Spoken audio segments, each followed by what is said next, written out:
حجر اسود کی تاریخ۔ حجر اسود عربی زبان کے دو الفاظ کا مجموعہ ہے۔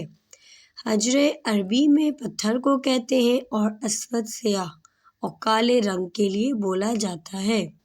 حجر اسود وہ سیاہ پتھر ہے جو کعبہ کے جنوبی مشرقی دیوار میں نصب ہے۔ اس وقت یہ 3 بڑے اور مختلف شکلوں کے کئی چھوٹے چھوٹے ٹکڑوں پر مشتمل ہے۔ یہ ٹکڑے اندازاً 2.5 فٹ قطر کے دائرے میں جڑے ہوئے ہیں، جن کے گرد چاندی کا گول چکر بنا ہوا ہے۔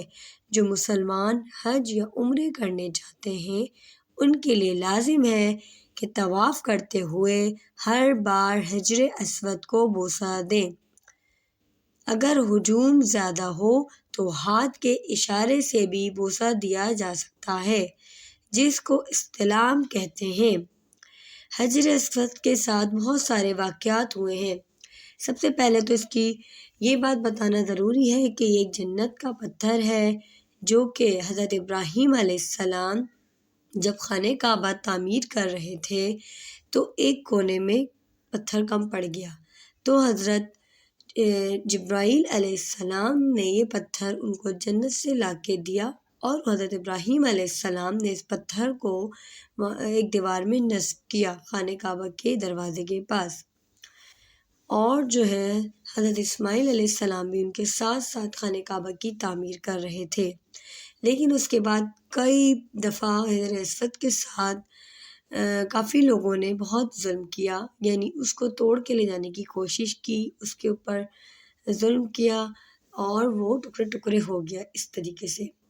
اب جو ہے وہ اپنی اصلی حالت میں اس لیے نہیں ہے کیونکہ وہ ٹکڑوں میں ہے۔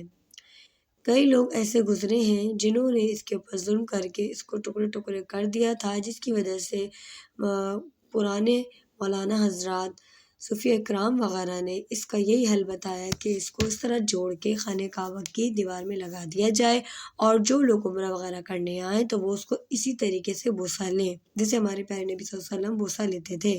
اس کا بوسہ لینے کا ثواب بہت زیادہ ہے کیونکہ پیارے نبی صلی اللہ علیہ وسلم لیتے تھے۔